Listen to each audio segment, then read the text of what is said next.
வெளிப்படுத்தின விசேஷம் 3:8 உன் கிரியைகளை அறிந்திருக்கிறேன், உனக்கு கொஞ்சம் பலன் இருந்தும் நீ என் நாமத்தை மறுதலியாமல் என் வசனத்தை கை கொண்டபடினாலே இதோ திறந்த வாசலை உனக்கு முன்பாக வைத்திருக்கிறேன், அதை ஒருவனும் பூட்ட மாட்டான். உங்களுக்கு முன்பாக திறந்த வாசலை வைக்கிற தேவன், நீங்க அவருடைய நாமத்தை மறுதலியாமல் அவரையே பிடித்து கொண்டிருக்கிறபடினால், அவருடைய வசனத்தை கை கொள்கிறபடியினால் திறந்த வாசலை உங்களுக்கு முன்பாக வைக்கிற தேவன். யோவான் மூலமாக இது ஒரு சபைக்கு கர்த்தர் எழுதுகிறார். இந்த சபைக்கு கொடுக்கப்பட்ட செய்தி உங்களுக்கும் எனக்கும் கொடுக்கப்படுகிற ஒரு செய்தியாக இருக்கிறது. உங்களுக்கு கொஞ்சம் பலன் இருந்தும் கர்த்தருடைய வசனத்தை மறுதலியாமல் அதை பிடித்து கொண்டு இயேசுவின் நாமத்தை மறுதலியாமல் அவரையே நம்பி இருக்கிறபடினால் உங்களுக்கு ஒரு திறந்த வாசலை வைப்பார்.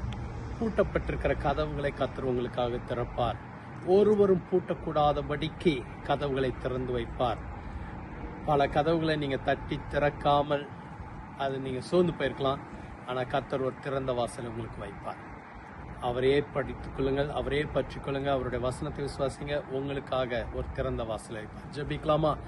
ஏசப்பா, இந்த வார்த்தையை நாங்கள் விசுவாசிக்கிறோம். எங்களுக்காக ஒரு திறந்த வாசலை வைக்கிற தேவன், பூட்டி இருக்கிற கதவுகளை திறக்க வல்லமையுள்ள தேவன், நீர் அற்புதங்களை செய்கிற தேவன், அதிசயங்களை காண பண்ணுகிற தேவன். உம்முடைய பிள்ளைகள் ஒவ்வொருவருக்கும் கதவுகளை அற்புதமாய் திறப்பீராக, அற்புதமாய் திறப்பீராக. அதிசயங்களை கத்த செய்ய போகிறக்காக ஸ்தோத்திரம். அடைக்கப்பட்டிருக்கிற வாசல்கள் திறக்கப்படட்டும் ஆண்டவரே.